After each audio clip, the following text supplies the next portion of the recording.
¿Qué tal? Muy buenas tardes con todos. Bienvenidos a 24 horas. Los presidentes Rafael Correa y Juan Manuel Santos dieron inicio esta mañana al quinto gabinete binacional Ecuador-Colombia, que se desarrolla en el Parque Histórico de Guayaquil. ¿Qué tal, Liz? ¿Cómo estás? Muy buenas tardes para ti también. Hola Gisela, ¿qué tal amigos? Muy buenas tardes. Santos agradeció a Ecuador por su apoyo al proceso de paz con la guerrilla del ELN. Empezamos con este encuentro binacional y Luisa María Heredia es quien nos informa.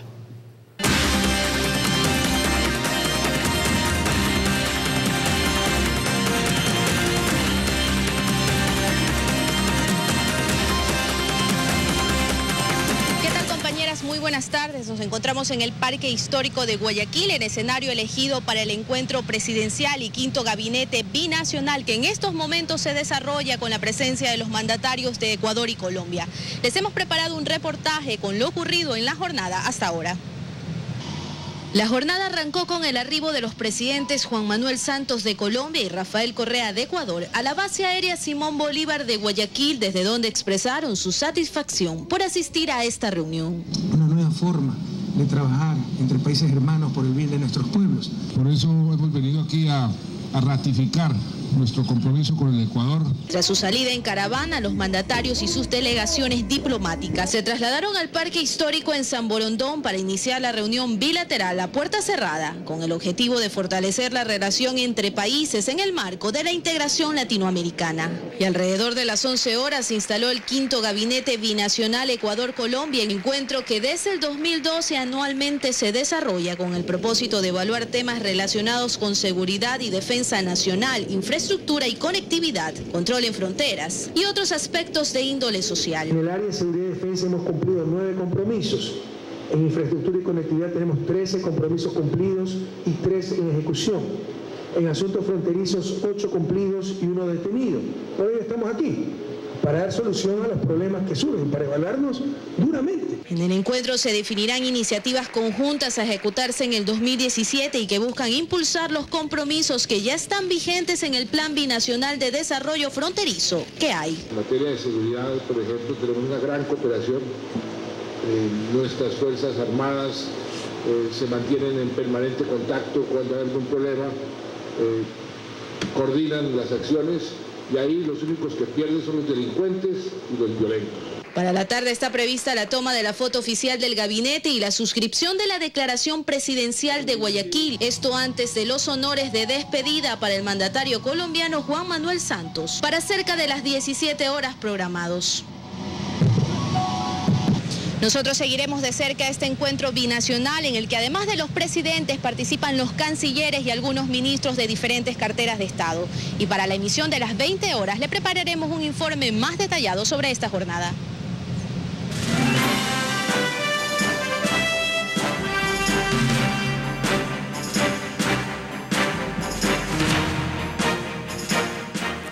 El Consejo Nacional Electoral presentó oficialmente a los miembros de las misiones de observadores electorales acreditadas para el proceso electoral de este domingo. Observadores y autoridades minimizan los cuestionamientos presentados al proceso.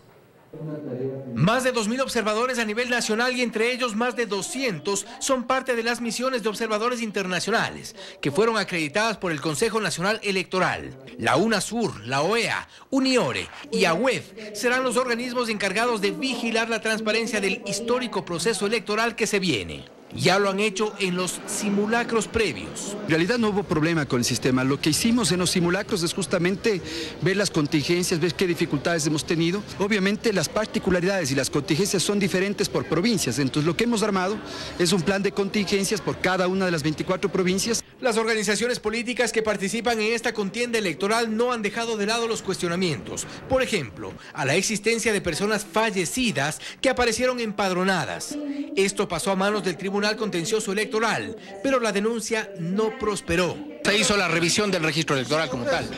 Es que son copias simples. El señor Marroquín nunca presentó ningún documento relacionado con el padrón electoral ni con el registro. El señor Marroquín repito, perdió la oportunidad de demostrarle al país lo que él ha venido afirmando. Los observadores internacionales minimizan estas denuncias y se alinean a la posición oficial del Consejo Nacional Electoral, sin mayores cuestionamientos. Fuimos testigos de las quejas y sugerencias que le hicieron al órgano rector frente a la depuración de unos posibles muertos.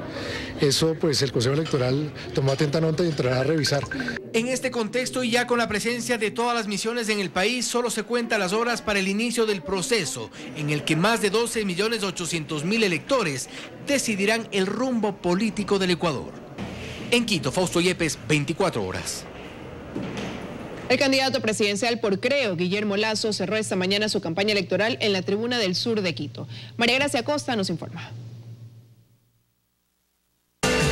El candidato a la presidencia por el movimiento Creo, Guillermo Lasso, realizó su cierre de campaña en Quito, específicamente en la tribuna del sur.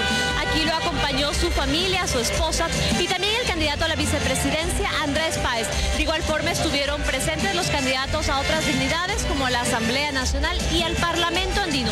En su discurso recordó varias de sus propuestas de campaña, como la creación de 1 millón de empleos en 4 años y también la eliminación de la Cenecit. De igual forma explicó que al momento en el país existirían 2 certezas y una duda. Escuchemos. La primera certeza es que va a haber segunda vuelta. La segunda certeza es que nosotros, los candidatos del cambio, estaremos en la segunda vuelta electoral.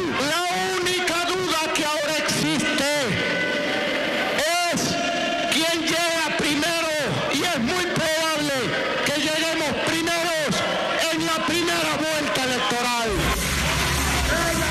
Los candidatos manifestaron también a los presentes en el sur de la ciudad en este evento la importancia de ejercer control y observación electoral en las juntas receptoras del voto el día de los comicios.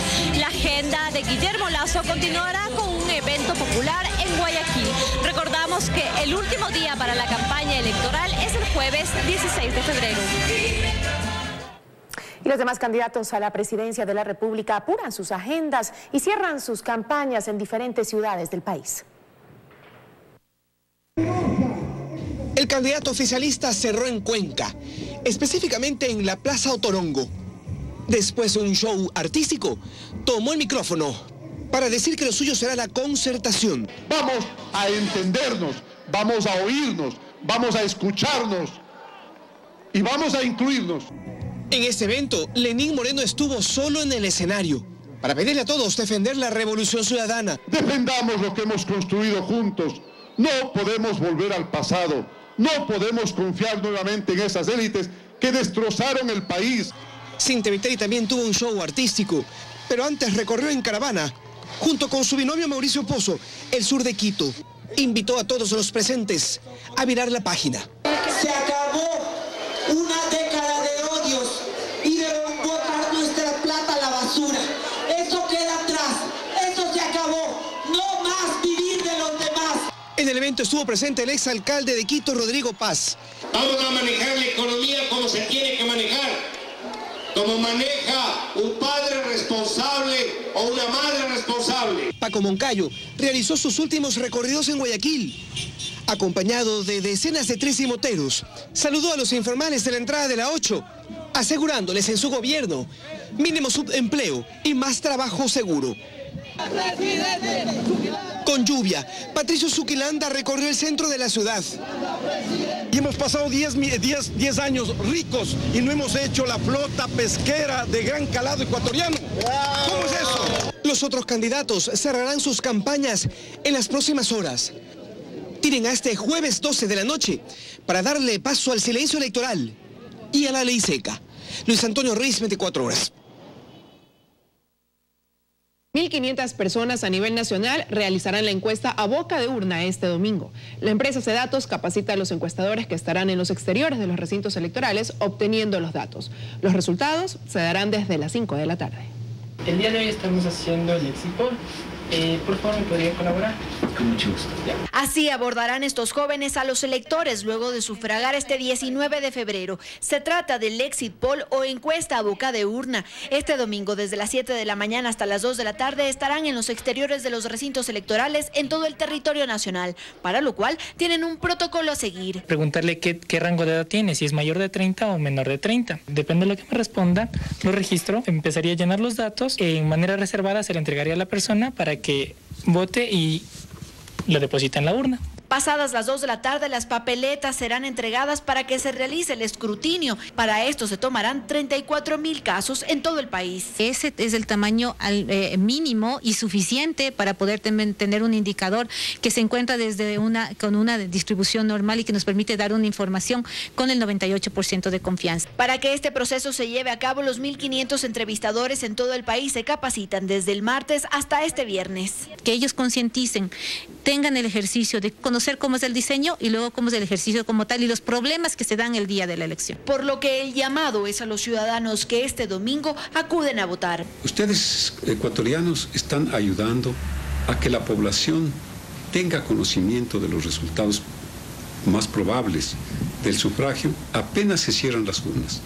A las 5 de la tarde estarán nuestros ejecutivos en Teleamazonas para hacer conocer el resultado.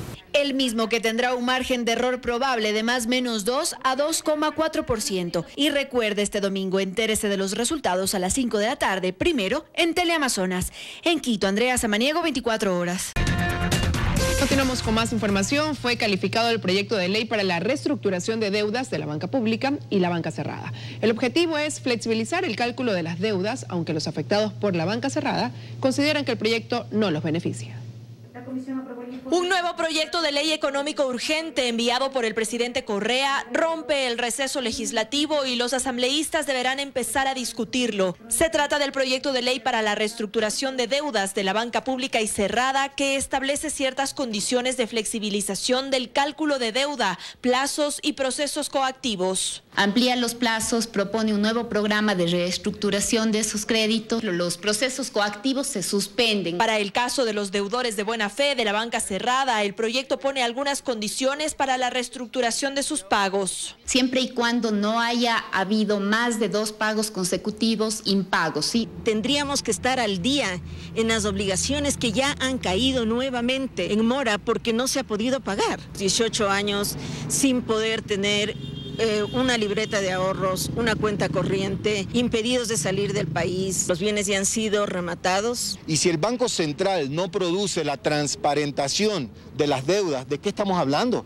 Cobrarnos un 5% con carácter retroactivo es peor que un chul. Acaban nuestras familias y acaba nuestra esperanza. Mientras para el Banco de Fomento, Hoy Ban Ecuador, se prevé que 31.000 personas sean beneficiadas. La empresa Resicop, que antes era el Banco Cofiec, se encargaría, según el texto, de comprar la cartera de deuda que posee el Banco Central. Para todos los campesinos, los pescadores que tienen pequeños créditos y que dadas las condiciones económicas que ha enfrentado el país, no han podido honrar su palabra, pagar la deuda que tenían con el ex Banco de Fomento. La Comisión de Régimen Económico será la encargada de tratar el proyecto y la Asamblea tiene 30 días para pronunciarse. Ana María Cañizares, 24 horas. Alex Bravo, exgerente de Petroecuador, y Diego Tapia, exgerente de Refinación, fueron vinculados al proceso que se sigue por peculado en la empresa estatal petrolera. Con esta vinculación ascienden a 8 los procesados. 16 días después de la audiencia de formulación de cargos por peculado en Petroecuador, donde se vinculó a 4 exfuncionarios públicos y 2 privados, este miércoles la Fiscalía solicita la vinculación de 2 nuevas personas. Se trata de Alex Bravo y Diego Tapia. La Fiscalía hizo referencia a un informe de la Contraloría que determina que un contrato en la refinería de Esmeraldas con presupuesto inicial de $23 millones finalmente costó 27 millones, perjudicando al Estado con más de $3 millones. Hay inclusive documentos, o en este caso una pericia, que habla de la inexistencia de un sobreprecio, y sin embargo de eso la Fiscalía no le quiso hablar al señor juez. Sí, una pericia que ha sido solicitada por la Fiscalía establece que no existe perjuicio, no podemos hablar de un perjuicio. Mientras el abogado de Diego Tapia dice que no existen elementos vinculantes dentro de este proceso. El informe de Contraloría no topa en conclusiones al ingeniero Tapia. Entonces, si el señor fiscal ha manifestado que es el informe de Contraloría, eso no es cierto, eso no existe. Además, el juez dio paso a la solicitud de la Fiscalía y dictó nueva orden de prisión contra los 2 procesados que actualmente se encuentran detenidos y además ordenó la retención de valores en cuentas y la prohibición de enajenar los bienes. Para Alex Bravo, este es el 4º proceso en el que es investigado dentro del caso de Petroecuador. Tuvimos una vinculación en delincuencia organizada y ahora tenemos esta vinculación en el peculado. Tenemos un cohecho que estamos discutiendo y tenemos un enriquecimiento ilícito que está con auto de llamamiento a juicio. La instrucción fiscal en este caso se amplía 30 días más. En Quito, Andrea Samaniego, 24 horas.